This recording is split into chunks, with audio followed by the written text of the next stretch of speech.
Hello प्यारे दोस्तों, आज हम देखेंगे किसी बिंदु आवेश के कारण वैद्युत क्षेत्र की तीव्रता का निगमन। दोस्तों, ये वैद्युत क्षेत्र की तीव्रता से हर साल बोर्ड एग्जाम में निगमन आता है और हर साल क्वेश्चन भी पूछे जाते हैं, यानी कि न्यूमेरिकल भी पूछे जाते हैं। तो ये निगमन मोस्ट इम्पॉर्टेंट निगमन है बोर्ड एग्जाम के लिए। तो हम देख लेते हैं किसी बिंदु आवेश के कारण वैद्युत क्षेत्र की तीव्रता का निगमन। तो मान लो कोई एक वैद्युत क्षेत्र है जिसमें एक बिंदु A है जिस पर प्लस Q चार्ज का आवेश है। बिंदु A से R दूरी पर बिंदु A से R दूरी पर एक बिंदु B है। क्या एक बिंदु B है? हमें बिंदु B पर वैद्युत क्षेत्र की तीव्रता ज्ञात करनी है। तो बिंदु B पर वैद्युत क्षेत्र की तीव्रता ज्ञात करने के लिए हम बिंदु B पर मान लेते हैं एक परीक्षण आवेश Q नॉट है। क्या एक परीक्षण आवेश Q नॉट है? हमें बिंदु B पर वैद्युत क्षेत्र की तीव्रता ज्ञात करनी है, इसलिए हमने मान लिया कि बिंदु B पर परीक्षण आवेश Q नॉट है। तो हमें क्या करना है? हमें बिंदु B पर वैद्युत क्षेत्र की तीव्रता ज्ञात करना है। क्या? वैद्युत क्षेत्र की तीव्रता ज्ञात करनी है। तो ये सब जो हमने बोला ये सब लिखने वाली चीज़ें हैं, तो इनको हम लिख लेते हैं। क्या? माना किसी वैद्युत क्षेत्र में माना किसी वैद्युत क्षेत्र में माना किसी वैद्युत क्षेत्र में बिंदु A पर क्या बिंदु A पर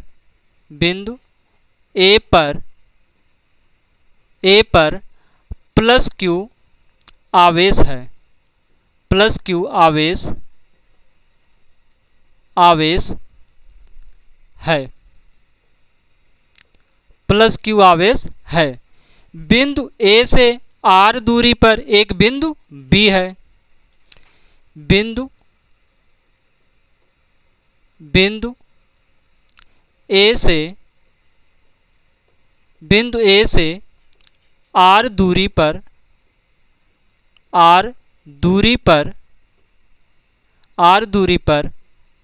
एक बिंदु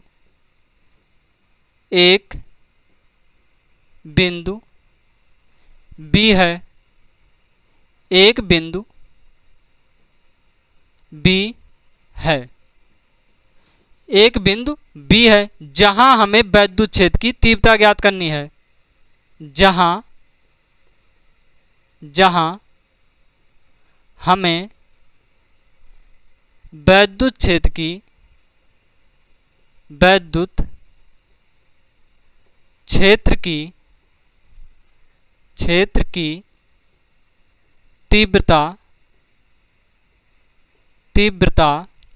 ज्ञात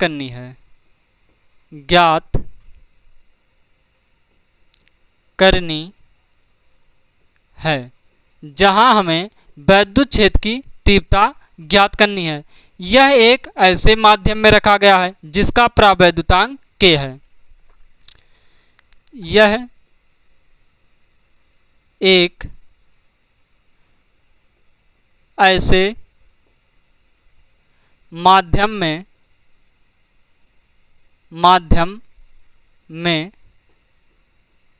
है। यह एक ऐसे माध्यम में है जिसका प्रावैद्युतांक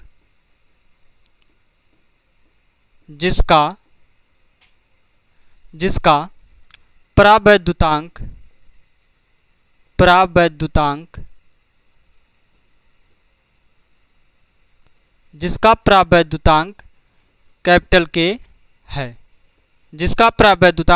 K है।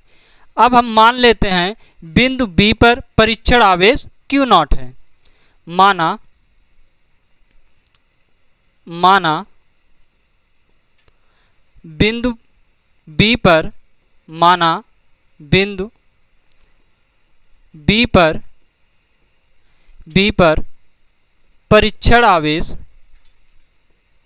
परीक्षण आवेश Q0 है। हमने मान लिया बिंदु B पर परीक्षण आवेश Q0 है। अब कूलाम के नियमानुसार बिंदु B पर लगने वाला क्या आकर्षण बल या फिर प्रतिकर्षण बल, तो क्या लिखेंगे? कूलाम के नियमानुसार, कूलाम के नियमानुसार, कूलाम के नियमानुसार परीक्षण आवेश Q0 पर लगने वाला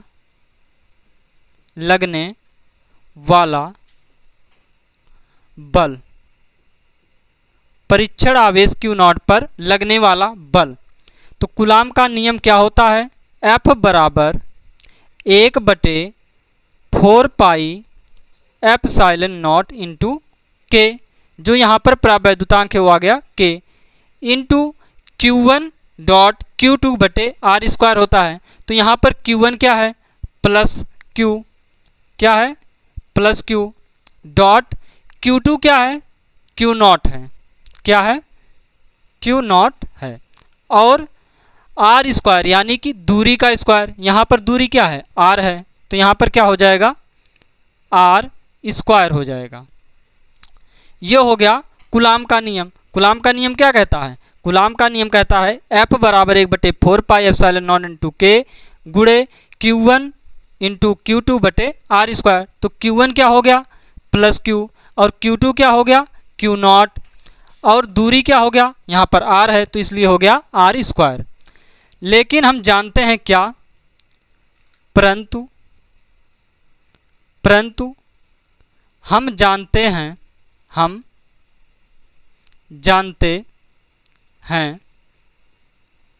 कि हम क्या जानते हैं? हम ये जानते हैं कि जो E बराबर होता है, E बराबर क्या होता है? E बराबर होता है F बटे Q0। E बराबर क्या होता है? F बटे Q0। E बराबर क्या होता है? E बराबर होता है F बटे Q0। अब हम क्या करेंगे? इस F का वैल्यू यहाँ पर पुट कर देंगे और हमें मिल जाएगा वैद्युत क्षेत्र की तीव्रता। तो इतना स्क्रीनशॉट ले लो, फिर आगे हम करते हैं। तो हम आगे सॉल्व करते हैं। क्या है? E बराबर क्या हो जाएगा? F का वैल्यू क्या है? F का वैल्यू ये है, तो F का वैल्यू यहाँ पर पुट कर लो। क्या है? 1/4 पाई एप्सिलॉन नॉट इंटू के गुणे Q1 क्या है? प्लस Q है, और Q0 बटे R स्क्वायर। अब इन सबके बटे क्या है? Q0 लिखा है, तो ये सबके बटे हो जाएगा Q0। अब देखो, ये Q0 से ये Q0 कट जाएगा, तो Q0 से Q0 कट गया, तो E बराबर क्या आ गया? E बराबर आ गया 1/4 पाई एप्सिलॉन नॉट इंटू के गुणे Q बटे R स्क्वायर। क्या आ गया? E बराबर आ गया 1/4 पाई एप्सिलॉन नॉट इंटू के गुणे Q बटे R स्क्वायर। ये हो गया। अब यही हमारा है वैद्युत क्षेत्र की तीव्रता, यानी कि किसी बिंदु आवेश के कारण वैद्युत क्षेत्र की तीव्रता का जो सूत्र होता है, यानी कि व्यंजक होता है, वो हमारा आ गया। अब देखो, इस K का मान वायु के लिए क्या होता है? वायु के लिए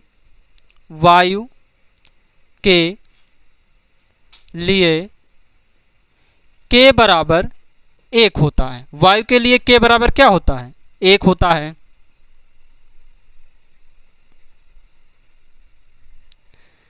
तो K का वैल्यू 1 रख लो, तब क्या हो जाएगा? E बराबर हो जाएगा 1/4 पाई एप्सिलॉन नॉट।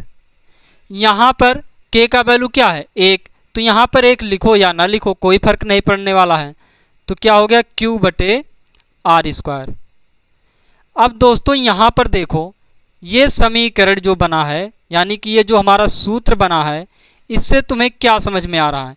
इससे ये पता चल रहा है जो वैद्युत क्षेत्र की तीव्रता होती है किसी बिंदु आवेश के कारण बिंदु बी पर जो वैद्युत क्षेत्र की तीव्रता लग रही है वो क्या हो रहा है, वो परीक्षण आवेश पर निर्भर नहीं कर रहा है। तो इससे हमें क्या पता चलता है, इससे हमें ये पता चल रहा है कि उपरोक्त समीकरण से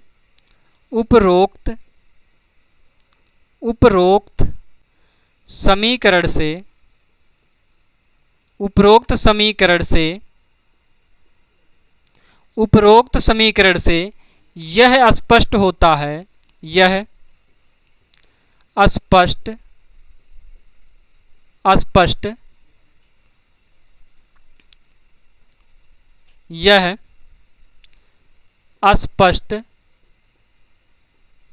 होता है कि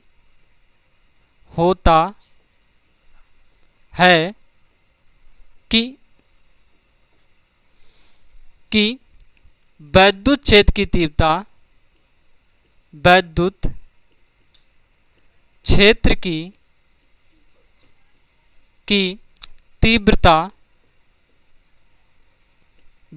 क्षेत्र की तीव्रता परीक्षण आवेश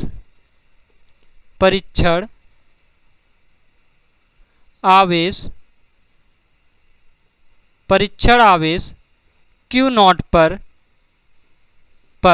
निर्भर नहीं करता है।